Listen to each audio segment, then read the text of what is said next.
Anyway, hi, I'm Kari.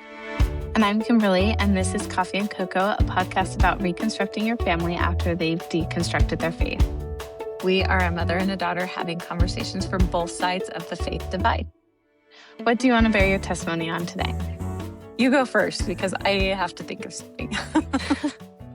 I'm bearing my testimony on my Charmera. And you might be asking, what is that? It is a camera that is a charm. I don't have it connected yet to, it came with a thing that I can click it to my bag, but it's a tiny camera. It takes the crappiest photos, but it's just fun to have a little, I don't know, I'm into a camera gimmick. I have a film camera, I always have a disposable film camera going that I take pictures with my friends on. I've had a G7X since 2017. I like a gimmick. I like snapping a photo on something that's not a phone, because I feel like when you take a phone photo, it's so curated and you're really looking through all of your photos to find the perfect one. And I like these little, I just grabbed a snap of something. But my friend at work influenced me into buying one.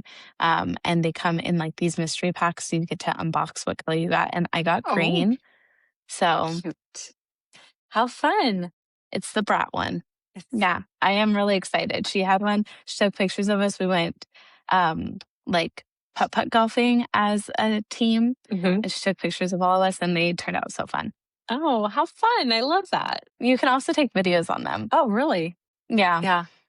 Oh, I'm interested to see. So are they digital? Do they come out? They're digital, so you have to get a small SD card for it. Oh, okay. And then you upload them. So actually, my G7X is so much nicer because it creates its own Wi-Fi, and then I connect my phone to that Wi-Fi and I can download the pictures directly. I don't have to plug it in. So I do have to get an adapter for the SD card. Oh. So that I can get the photos. Mm-hmm. Which then I bought the camera, then I had to buy the SD card, then now I have to buy an adapter. So this is becoming a really expensive little hobby I picked up. It's so funny. But I'm still so excited. I love it. That is so interesting to me because it just shows how things go in cycles. Because, of course, I grew up with film cameras, right? And mm-hmm. the kind of film cameras that, you would take a picture and you wouldn't even have any idea what you got until you got your film developed. Right? Yeah. And so half the time when you got your film developed, you'd be making some kind of face or just some kind of, your eyes would be closed, or, there'd be red eye or all kinds of weird, funky mm-hmm. things. And so, so you would think that you took this beautiful, amazing picture and you get it back and it'd just be it would be terrible. Photography was terrible in those days. Mm-hmm. And so, when things went to digital, my photography improved so much because I could see it immediately and self-correct mm-hmm. immediately, right? So if I got somebody making a weird face, I could immediately take it over again. And mm-hmm. and if I took a landscape and it was just this tiny dot of what I was trying to take a picture of, I could be oh, actually, I need to get closer to that. And so, right. So I always think, because, I really got into photography when you were a little girl, but I don't think I ever would have with film because I'm way too cheap mm-hmm. to do that many experiments, right? To get things back. Some of the, this one's film, some of these that I have are film that are just but it's fun because we didn't know what we were taking at the time. You can take a phone photo and then you just take a quick snap. And I always joke after I take it, I'm guess we'll see what we got in 3 months. Yeah. Yeah, that's so interesting. I like having the options.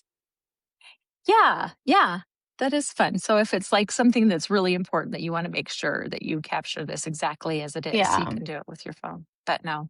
Yeah. I do love, it's interesting because I have a really nice camera, but I still just always use my phone. I almost never use my camera anymore. It's kind of sad. There's experiences where I don't want to be lugging around an extra thing, which is why I have the charm right now, because I don't have to lug it around. But I feel everything takes very different photos. Yeah. So I'm going to bear my testimony about the movie You've Got Mail, because that's back on Netflix and it's such a cute movie and I love watching it, especially since you're in New York now. It's fun to watch New York movies and be like, Kimberly gets to see that, or things that we got to see when we were over there, when we went and saw you.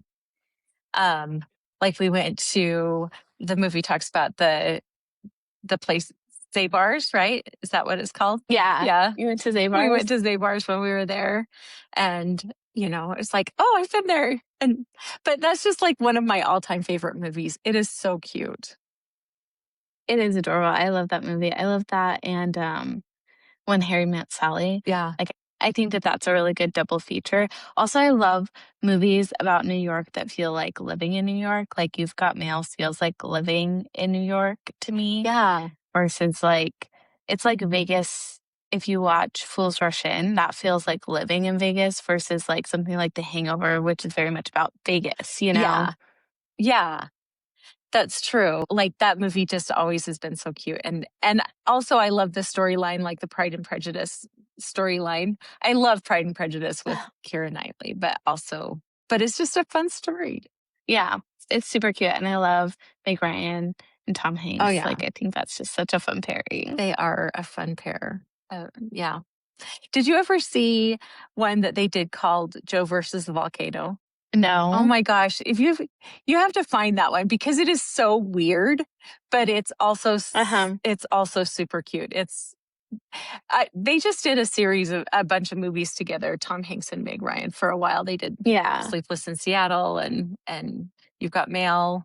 But Joe versus the Volcano, it's just the quirkiest weird movie, but it's worth watching. I always loved that one too. So anyways, so today we thought we would do a thing to end our season. We thought we would do a couple of episodes where I'm going to try to talk you into returning to the church. And then next week, you're going to try to talk me into leaving the church and just make our case for it, just for kicks. Yeah.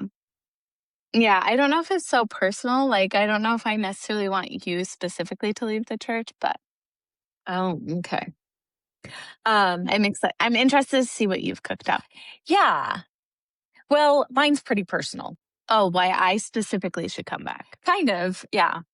So I wanted to start just by saying, I just wanted to be really clear, like right at the front, that I would never want you to come back to the church unless it was something that you wanted, right? I wouldn't want it to be something that would compromise your integrity or your values or make you uncomfortable. So before we even start, I just wanted to make that clear that this is not like me actually trying to tell you that you should come back to the church. Right. Right. I especially wouldn't want you to do it just like to appease me or to make me feel better or to do it, to do it for our relationship. And I love you, but I wouldn't. And I'm glad because it's so important for me. And I think it's been important for you too, that our relationship is based on authenticity and based on who we really are and not trying to pretend to be somebody that we're not for each other. And I just want you to know that I wouldn't love you anymore. And I wouldn't think that you're a better person if you came back to the church. I love you exactly how you are and for who you are. So just wanted to make sure I started with that. Right. So that being said, I divided my argument into 3 parts. One is why I think you should come back to the church for you.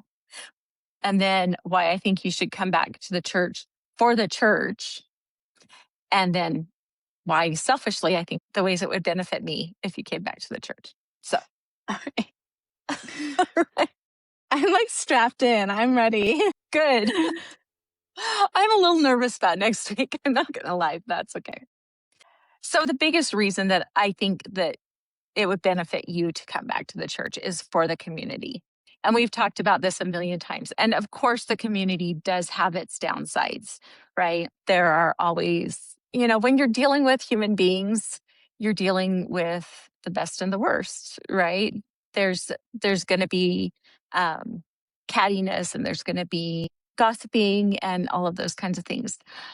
But there's also really good things about the community. There are really good people in the church. I I mean, I do think that that's the best thing about the church is that there are some really beautiful, kind souls. And it's nice to have those built-in friendships wherever you go. And, you know, you can make the argument that we should be friendly to everybody that moves in the area or whatever. But when somebody moves into your ward, it's just like, oh, here's a new part of our family and we're excited to have them. And that's always been a really beautiful thing to me, right? That I know that I can go any place in the world and go to church and have people that I have something in common with, people that will take care of me if I need something, people that will help me out if I need it. I do think that that is a beautiful part of the church. I'm not disagreeing.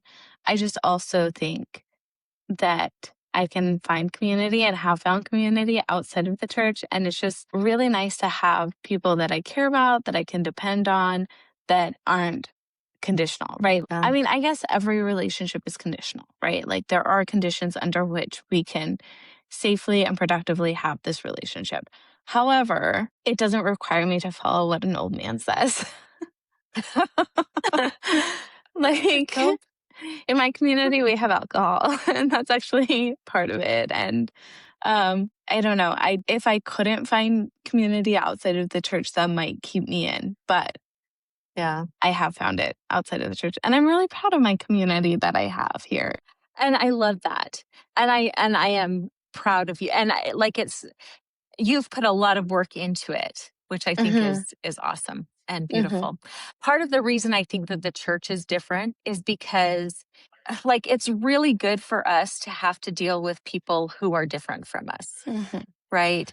And when you curate your own community, you get to pick everybody. I think it's really good for us to deal with people who kind of irritate us sometimes. And also people who are like a lot older than us and the people who are a lot younger than us. When you're curating your own community, you're just you get to pick and choose the people that are a part of that. And that sometimes I think doesn't necessarily stretch you in the same ways that a church community would. I disagree, though. I think that church communities are curated mainly by the fact that it's curated to anyone who believes the same God as you.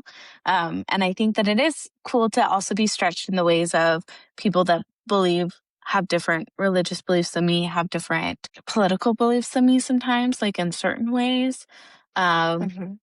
and I do think that I still am interacting with people from different backgrounds and different ages, but, like, I do understand, like, when it comes to my close friends, there's a certain Mhm. curation there, but, I still do have community beyond that.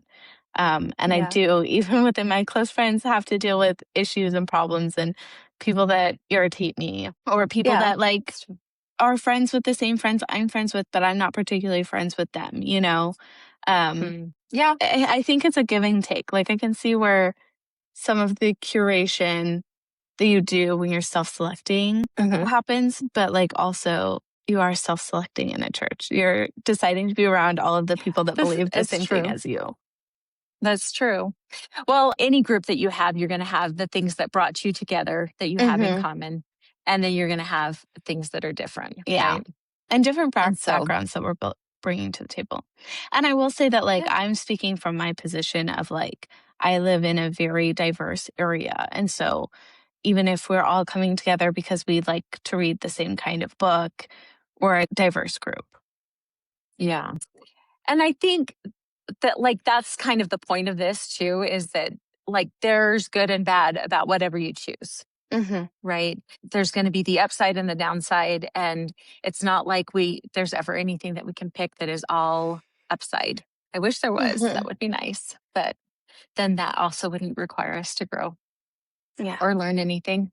So, the other part that I wanted to share about the community is that it gives you opportunities to serve in a lot of different ways. I think that you're good about looking for people who need your help Mhm. and people that you can reach out to and offer to make their lives better in some way. I think that you're good about looking for that. The church just kind of hands that to you, which is nice. Yeah. Um, It is harder, like, to find people to help or, like, to find the areas in the community where I can help, I do think that the church makes that easier, because Mhm. I don't think that to a certain degree anyone's too proud to accept help. Like, we always accepted people helping us move because we helped other people move. Or like, if somebody Right. wants to come mow the lawn, of course you can. Like, we're not too proud to accept that help. And also, there's a more structured way to ask for help. Um, Yeah. Even if it's not like official, like you're not going to your bishop and saying, oh, we're struggling with this. Somebody in your ward is probably going to notice that so and so doesn't have presents for their kid this year, or so and so had a Yeah. sister that just passed, or things like that, where that information is going to spread and then lots of people are going to come to your aid. And I do miss that. Yeah. The other thing that I think that would be good for you that I have appreciated in my life from the church is like the organizing principle of it gives my life a rhythm. It gives me something to do without always having to look for something to do. Like it's just nice to be part of something bigger than myself. And I think it gives me the opportunity to contribute to something bigger than myself, right? Like it's one thing to go serve at a soup kitchen. It's another thing to know that you're taking your turn this week serving at a soup kitchen, but you're part of like that soup kitchen constantly running. Do you know what I mean? Does that make sense? Yeah, kind of. But I feel like the example you gave was still an example that like is true. Like, everyone that volunteers is part of making that run.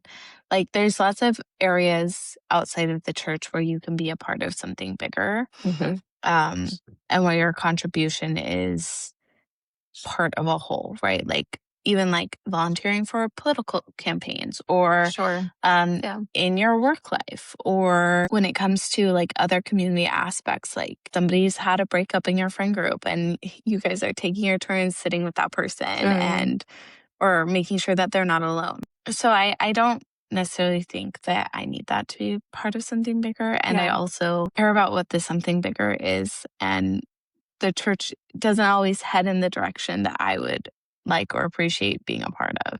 That's true too. I do think that that's, you know, because that's the downside of it is that there's sometimes things that the church does that I'm just like, I don't agree with that and I don't want to sign my name to that. But um Yeah. And since like the things that I am a part of aren't like a religious affiliation or aren't part of my identity in such a big way, like it's not like a label that I carry, I don't feel like I have to stand for everything. Like, I can opt in and opt out versus like when you're a member of the church, even compared to other churches, when you're a mhm, member of the LDS faith, like you are in and you are LDS or you're out. mhm. It's harder to be in that in between. Yeah.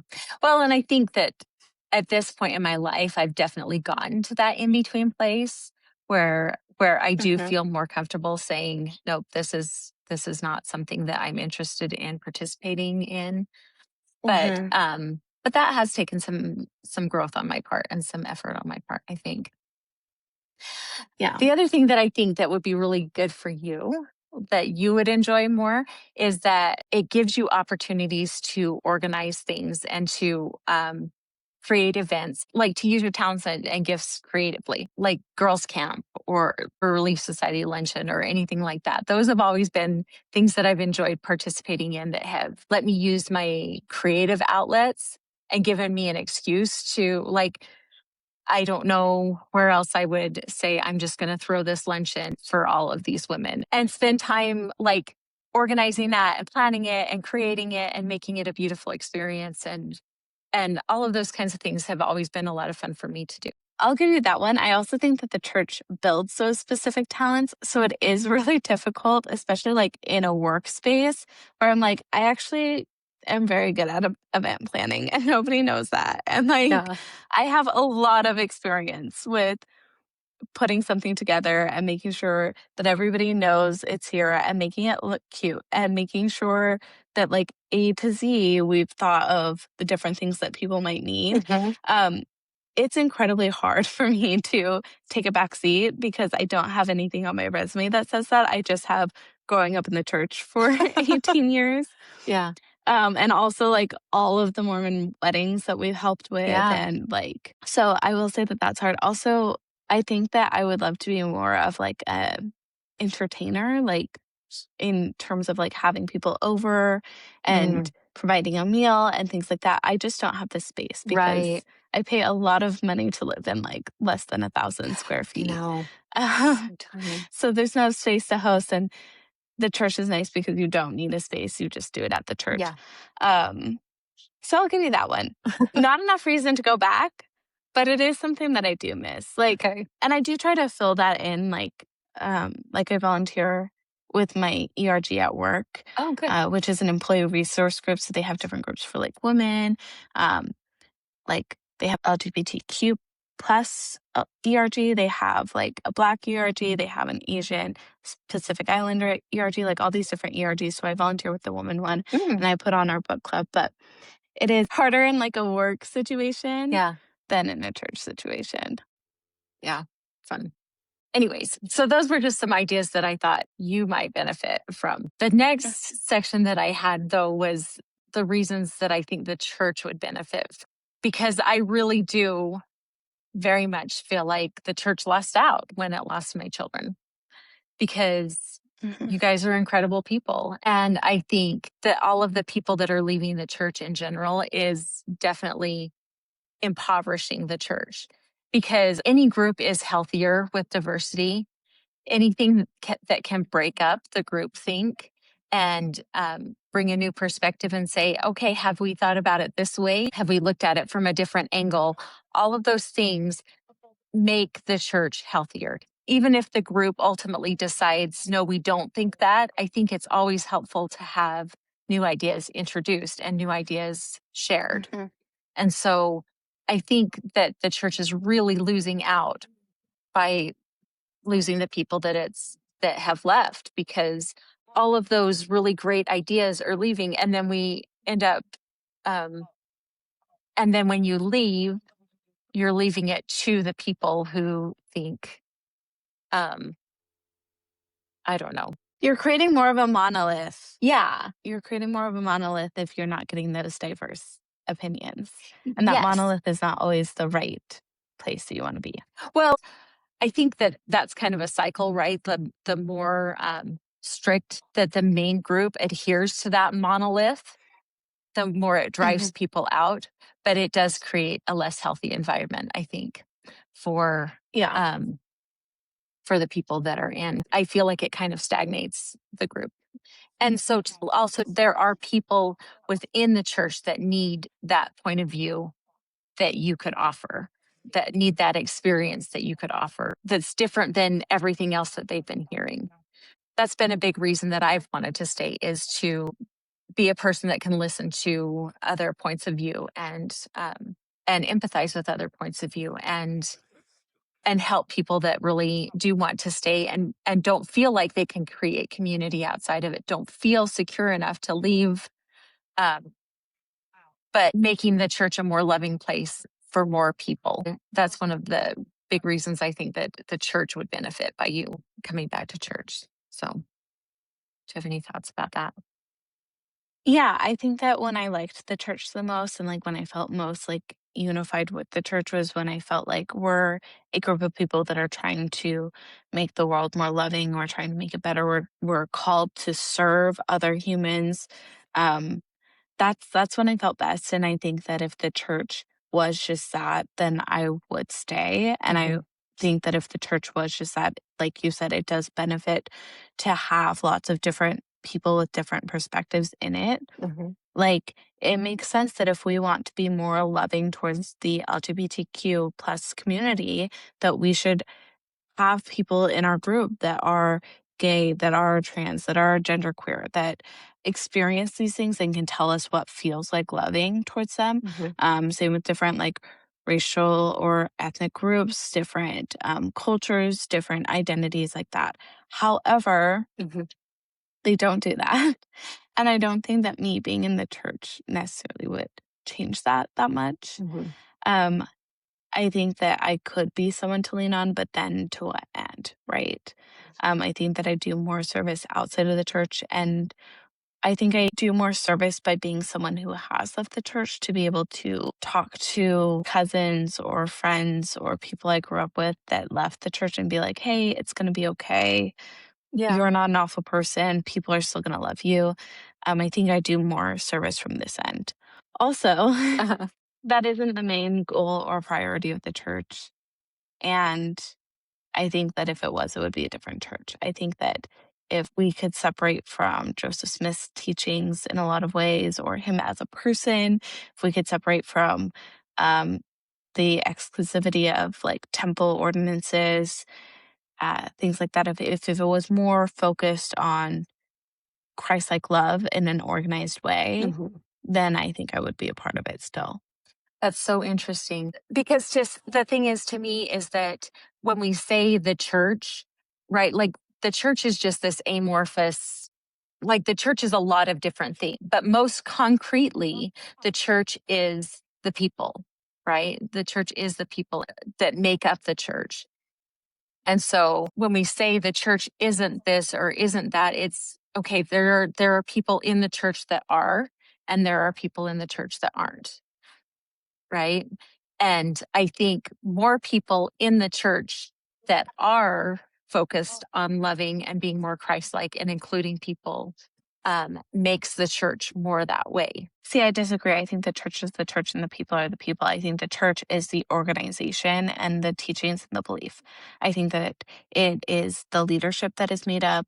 I think it is the rules that are constructed. I think it is the organization as a whole, Mhm. and the people are the people that show up. I think that people are good. I don't think it's even just LDS people. I think people given a direction to do good will do good. And I Yeah. do think that the church as an organization is very good at giving people a direction in a lot of ways. Like all the things that we talked about community, I think that that is the church giving good people direction to do good. Mhm. I think that when I say the church, that I can't separate that from is the teachings of Joseph Smith or the teachings of Brigham Young or the organization that asked people for 10% tithe and then hoards that wealth and now is richer than the Disney Corporation. I think that that is what I'm talking about when I Mhm. say the church and the separation. I'm not against an organization that is bringing people together to do the best of humanity. Like, I think that we all have that in us, Mhm. but I don't think that that even needs to be connected to a shared belief in a God. I think that's interesting because we see that very differently, right? Like I see like Brigham Young as a member of the church, right? A very influential member of the church. And his influence is felt in certain ways. But I also see like myself as a member of the church, and I don't have as much influence as Brigham Young, but I still have an influence on what the church is. Does it make sense? Somewhat. I can see where you're getting at, but I also think that there is a distinction between being a member of the church or being a follower of these teachings versus being the person that's creating the doctrine Mm. or organizing the Yeah, church. that's interesting. I'm going to have to think about that more. And I don't think that you don't think that those are different, but I do see what you're saying about like we're all members and we're all influencing to some degree, and some of us to higher degrees and some of us to lesser degrees. Yeah. Yeah. But yeah, like there's no doctrine in the church that's changing because Carrie Bates says so. No, but I do think that I can influence the culture in my ward towards these things Yeah. are more important and these things are less important. But no matter how loving you are to the gay members in your congregation, they're not going to be able to be sealed in the temple. And I guess that's where I'm seeing the distinction between the church and the people in the Yeah. church. Well, and this is the thing is that I think that that's true, but I also think that when a critical mass of us hope that gay people can be sealed in the temple, then that will change. Because I think that the more loving that the membership is, then in some ways the leadership follows, which isn't really officially how the church works, but also if you look at the history of the church, that is how change has been affected in the church. Yeah, but that's not revelation. Like I guess like it's hard to like dissect that from like a belief in the church. Yeah. Like and the way that they say that they function. Yeah. I mean, that goes back to like, okay, well, what is revelation? I think if you look at the process of revelation, it's just growing closer to the mind of God. And I think we sometimes like to think of God just talking in the prophet's ear, and I don't think that that's how revelation happens. In fact, I'm pretty sure that that's Okay. not how revelation happens. Anyways, okay. So the last one was just me selfishly, like what I would enjoy about having you return to Mhm. church. And so the first thing that I thought of is like every place that you've lived, whenever there's been something that's gone wrong or something that you needed help with or anything like that, it's always been just like, I wish I could call the Relief Society. I wish I could send somebody over to your house. I wish I knew that you had that community that would just jump in and take care of you if you needed taking care of. That's probably the hardest thing, honestly, for me, for you not being a part of the church. And I'm really glad that you've lived in New York now long enough that you have a community of people that I know that are looking out for you. And like, if you needed a ride to the hospital, somebody would drive you to the hospital. Or if you needed, Nobody drives nobody here. drives, you just would have to walk to the hospital. Somebody would help me. Somebody would, if I said I needed to go to a hospital, but I'm scared about making it there, somebody would come with me. Okay. But I do wish sometimes that you had that, that because because it just does kind of feel like an extended family. It just feels like somebody's looking Hmm. out for my kid wherever she is. Yeah. It is a cool network and it's hard to like disengage from that network. Yeah. It and know it's still there. That is weird. Yeah. But also, I mean, not all of the members of the church are the way that you're describing. Like not all of them are super helpful. It's true. It's true. We're still human for sure. But I just was reading or listening to an interview with Carolyn Pearson. Do you know who Carolyn Pearson is? Not off the top She's of an my head. LDS poet, and she was kind of a little bit before your time, Oh. but she's always been one of my favorite. But she wrote a book called "Goodbye, I Love You." But Uh-huh. she had gone to BYU and married a gay man who was trying not to be gay. And you know, the book just kind of goes through that whole experience of him trying to make the church work for him and not being able to make the church work for him. You know, they had a family together, Mhm.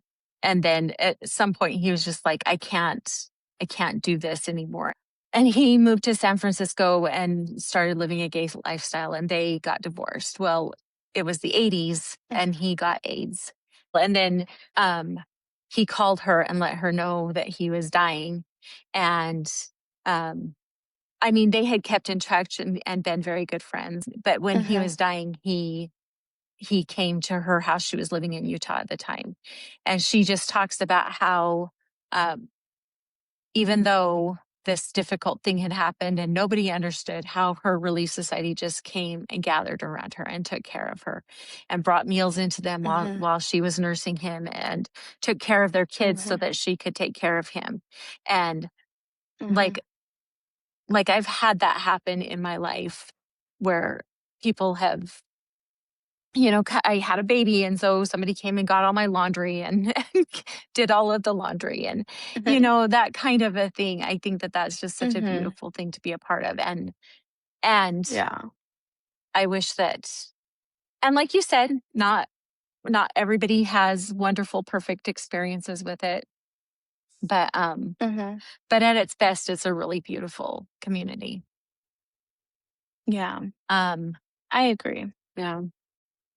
Um, some of the rituals I still miss, right? Like I miss Mhm. just honestly just going to church together, right? Just sitting in church Mhm. together and having those excuses to have a celebration, like when the baby is blessed or when somebody's Mhm. baptized. And we still do. And you know, we've talked about that we're trying to create new ones. But it was like when our friend passed away a little while ago, all of his family came to the temple together.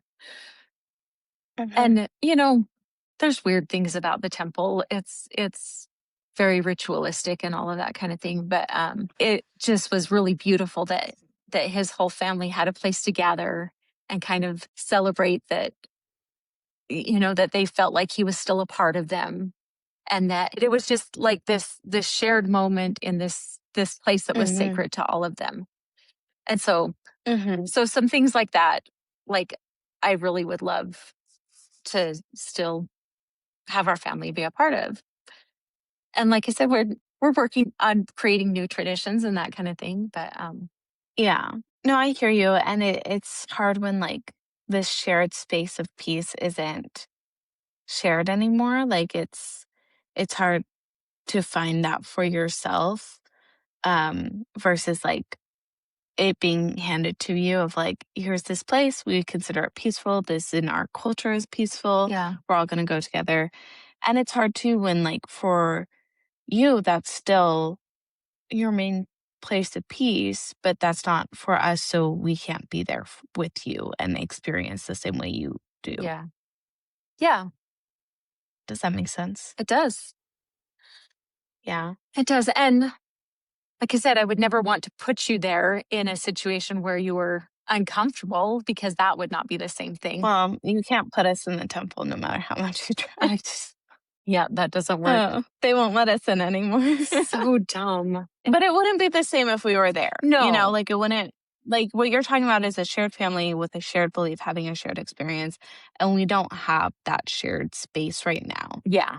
It's kind of, I was thinking of it as kind of a language thing, right? Like, Mm I mean, I was even thinking about like people whose children leave their home country, right? That hmm. Mm hmm. because just like our heritage and our, I hate to say culture and heritage because that takes me back to, what does it make you think of? Not the same thing. Okay. It just, there's a line in Oh Brother, Where Art Thou? Where there's like, that's not my culture and Oh, heritage. That's what that always makes me think. I can't believe I missed that. Oh, anyways, That wasn't coming up for me. that's funny. I love that movie. Oh Brother, Where Art Thou? That's a great movie. Um, I thought when somebody leaves their country and moves to America or whatever, that I'm sure that that was hard for some mothers to have those kind of traditions and those stories and that kind of shared language and shared like family consciousness that wouldn't Mhm. continue to be passed on in the same way. And so that one's always a little sad for me too. Um, Yeah. I think I've been thinking a lot about, like, culture and heritage and, like, how, like, especially living in a place where there aren't a lot of LDS people or people that grew up in the LDS faith, Mhm. um, like, saying that I am a Mormon is kind of, like, still an identifier. It is part of who I am. It is a huge part of how I was raised, Mhm. but I'm not anymore, and kind of still claiming that identity as an identity, even though it's not something that I continued with. Yeah. And I think that if I had multiple lives to live, I think there's a life where I would just kind of turn away from the doubts that I had or the ways that I felt like the church was wrong and just kind of, I mean, I have a lot of friends that are still Mormon that I don't think are bad people, but I know that they have to deal with that cognitive dissonance somehow. Mhm. And I think that if I had multiple lives to live, one of them I would have just done that. Because Yeah. there's also things like that I expected to have growing up that I don't. Like, I'm not married, I don't have kids, and I definitely thought I would at this point. Mhm. And I'm sure if I stayed in the church, I would at this point. Yeah. So I think if I had multiple lives to live, that wouldn't have been a bad life to live. But I only have one life to live. And I think that I have to live that life the truest to who I am. And that's why I'm picking this. Yeah. Yeah. And it is what I most want, but it doesn't mean that the alternative is necessarily all that bad. Yeah. I think that that's a really good way to put that. Because, yeah, it's not like you're saying, well, it's just there is good and bad in everything, right? Like whatever choices you make, your grandma used to always say about records, like your grandma. Mhm, She says, when she was a little girl, you would buy a record and you would get the song that you wanted on one side and you would get the song that you mhm. got on the other side, right? Yeah. And so I love knowing that deliberately choosing what you're choosing, and that you're not just kind of doing it because this is how things have ended up. That's what makes it okay for me that you're not a part of the church, right? Yeah. That's a big part of it, is that you're making your choices deliberately, and this is what you want. And I've said this a lot of times, it's beautiful to watch you live your life in the way that you've chosen, and to be happy at it, and to find joy, and also to have some struggles and to have some difficult things. And I think that's just what we have to accept about life, is that it's not like there's one right choice that you can make that your life would be perfect. So Yeah. And with the record analogy, right? Like with that metaphor too, you don't have to listen to the other side of it, but in life you do. Like you have to take the things that come with it. So like I do think that there's an option where like I could have chosen the church and been like, there's lots of good things here, but I would have had to take what came with it, and I wasn't willing to do that yeah, right now, you know? yeah, Because especially like when we talk about it culturally, it just would have been a lot easier to stay. I think that it would have created less friction with my family. And there are things like I remember when my cousin got pregnant and you could talk to her about all of your advice on morning sickness, and like had all of this advice about having a kid or being a mother. And I think that if I had taken that route, you would have a lot of advice for me. But when I come to you and I'm talking about, KPIs or like yeah, trying to get a new job, or um, trying to talk in my skip meeting about getting a raise, like things like that, that's just not your experience. mm-mm, And that's not a path that you've taken that you can come back and say, here's all of my advice on how you right, should do that. Not that I would change it, but it is the harder route. yeah, in some ways, for It sure. would be easier to have my family around me in the temple and get married in the temple, even knowing what that means, than like living a completely different life and having to explain like why I'm excited about certain things or why this moment is important to me because it's not a shared experience. Yeah, hmm I can see that. And it's not an experience that anyone before me has lived. Well, it's not an experience anyone before me in our family has lived. Yeah, yeah, you're a pioneer. I went back east. That's so funny. I don't know. But I'm glad that we're doing this all intentionally and creating intentionally the relationship we want to have, and the hmm lives that we want to have, hmm and connecting in the best way that we can, I agree. and building something new. Yeah. And I think part of building something new that feels meaningful is also acknowledging where, like, we feel like we might be missing something. We might be Yeah. missing a connection, or we might be like needing to find a replacement for other feelings. Yeah. And recognizing that you have to give up some things. Yeah. Anyways, I'm very interested to hear your case. Yeah. I think mine's going to be really different because there's not that much that would benefit me if you left the church. So No, I don't think so. Like everything that I want to do, you can do with me. that's good to know. Yeah. Well, do you have anything else? No, I love you. I love you so much. I'm not going to come back to the church, but I still love I know. you. That's okay. And I still love you. All right. Thanks for talking with We'll me. talk to you soon. Bye.